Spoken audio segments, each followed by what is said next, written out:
Hey there guys, and welcome back to Leeds United Career Mode. This is episode 13 and we've got a major cup game coming up next against Aston Villa in the Capital One Cup.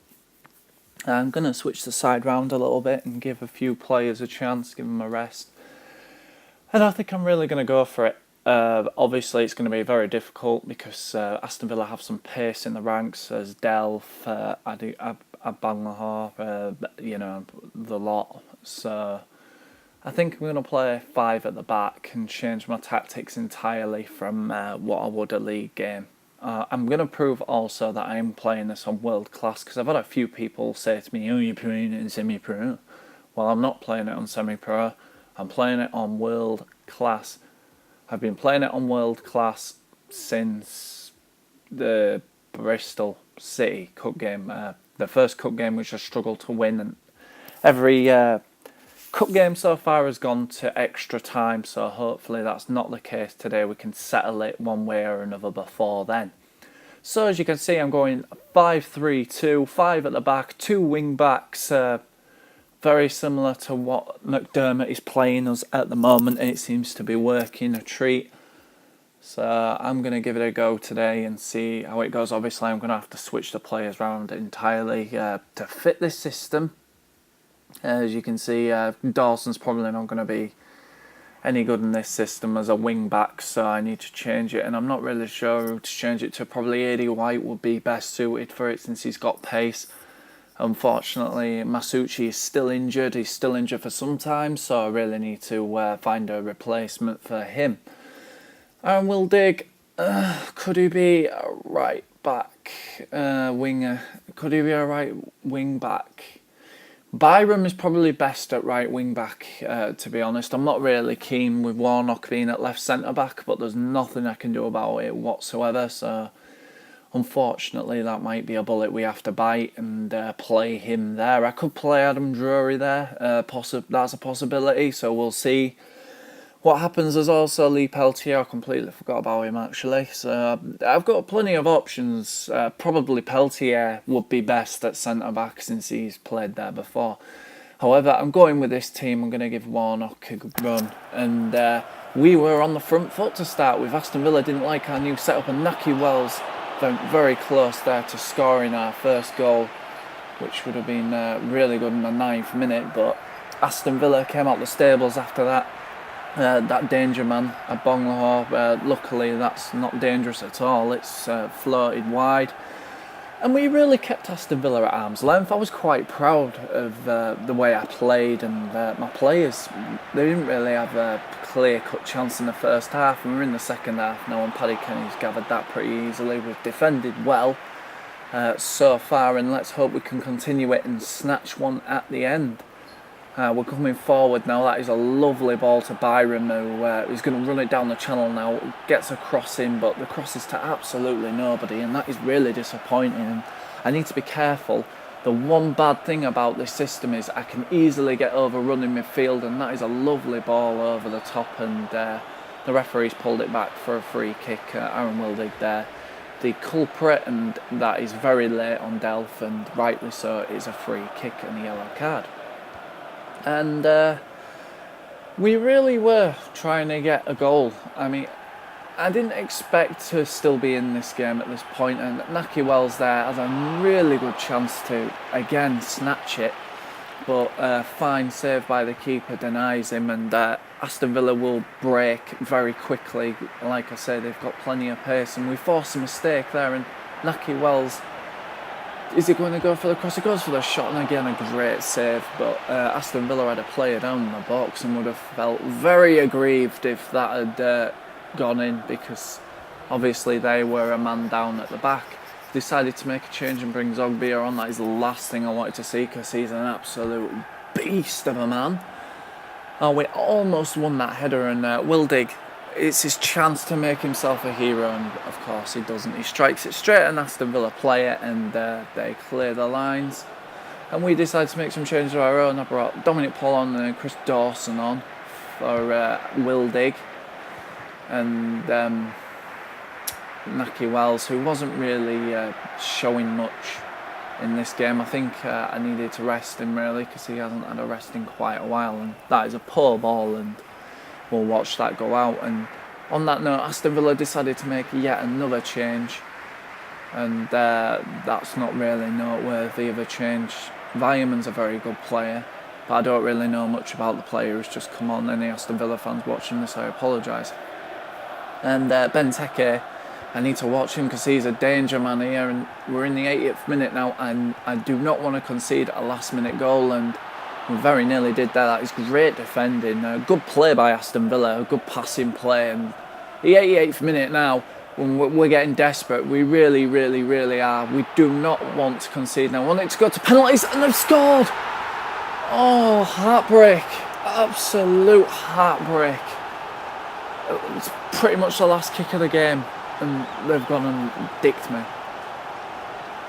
Oh, that is really, really disappointing. Paddy Kenny's nowhere near it. The defender's not tight enough on his man, and Aston Villa have probably got what they deserved at the end of the day.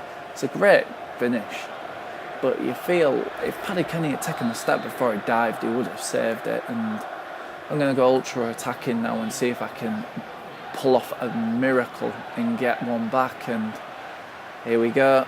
Dominic Pollon going to drive at him. No, it just can't get the ball to him. That's probably going to be our last chance. So we're going to have one more bite of the cherry. Dawson needs to pass it to Austin, and that's too much. It's just behind him. And now Aston Villa could get a second and really put the nail in the coffin, but they didn't have time. The full whistle went, and unfortunately that is the end of the cup dream for us. We are out of the Capital One Cup in the round of 16, and that is really, really disappointing, and I'm absolutely gutted about that. But on the run of play, Aston Villa deserved it in the end. And some other results, as you can see, there's a few shocks indeed. Bournemouth only just lost to Sunderland. Liverpool won comfortably. We don't know any of the other scores. We lost to Aston Villa. Tottenham beat Newcastle 3-1, and Brighton beat Watford 2-1. So there were still some championship teams in it. I mean, you can see Forest are still in it as well. We could have really had a go at that cup, and that is bitterly disappointing to lose in that manner. We really gave it a good go, and I think 5 at the back worked very, very well. So probably going to play that system against teams that I'm not expecting to beat comfortably.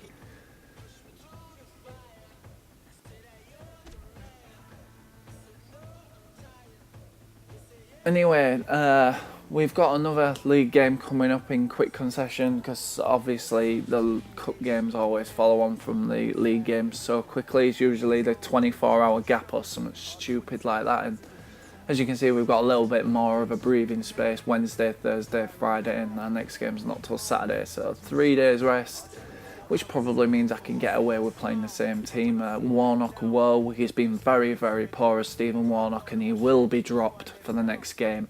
That is an absolute certainty. And as you can see, our next game is against Yorkshire rivals Doncaster. So this is a game that we really, really need to take by the scruff of the neck and win, because our league status is not great at the moment. And Chelsea managed to defeat Man City in the Cap 1 Cup and progress to the next round. We're into the game now. Doncaster versus Leeds. I'm away again. I haven't had a home game in quite a while, so I've changed the team round somewhat a little bit, and I'm hoping that can make the difference today. Obviously, Naki Wells is still in there. However, I would have really liked to have rested him, and I'm a bit worried that he might get injured soon. As you can see, in the league we are 14th on 19 points. Not really good enough. Definitely not playoff material at the moment. And Billy Payton, who is an old Leeds player, is playing against us today. And you can guarantee he is going to score. You can just guarantee it. Bandor Billy is going to score against us today.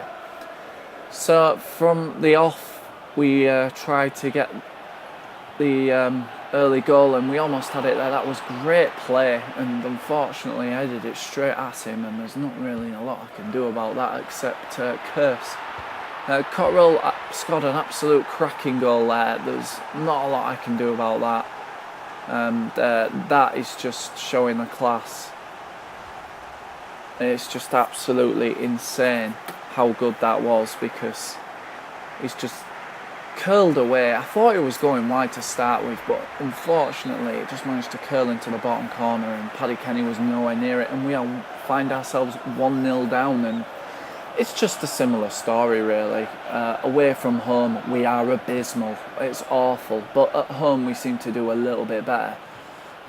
Although we've been drawing most of our games. Murphy has a really good chance to get an equaliser there, but the goalkeeper manages to save it again, and the frustration is now mounting for me. I just can't score. It's one of those games where I just can't score, and Doncaster are going to score again here, and that is it. That's the game, set and match. Unfortunately, it's not the way I wanted it to pan out, and I maybe should have kept my 5 at the back system, because I've been woeful in this game. It's been absolutely awful. What is my defence doing? I know they're trying to play the offside trap, but it's not worked, and we've left him pretty much through on goal, and that was the end of it. We didn't really have many chances in that game at all. We lost 2-0, which quite simply is not good enough against a team of this calibre. We really need to take a hard look at ourselves and see what I can improve, because that was shit. We've targeted a few players, and to be honest with you, I cannot wait till January. I can change it all up, get a few new faces in, and hopefully have a late charge for a playoff place. Although I'm going to be honest with you guys, it's looking very doubtful, and planning for next season is probably looking like the best plan of action. Anyway, in the next episode we've got Middlesbrough at home. That is a game that we will definitely want to win, and win comfortably. Anyway guys, that is it for today. Thanks for watching. See you later.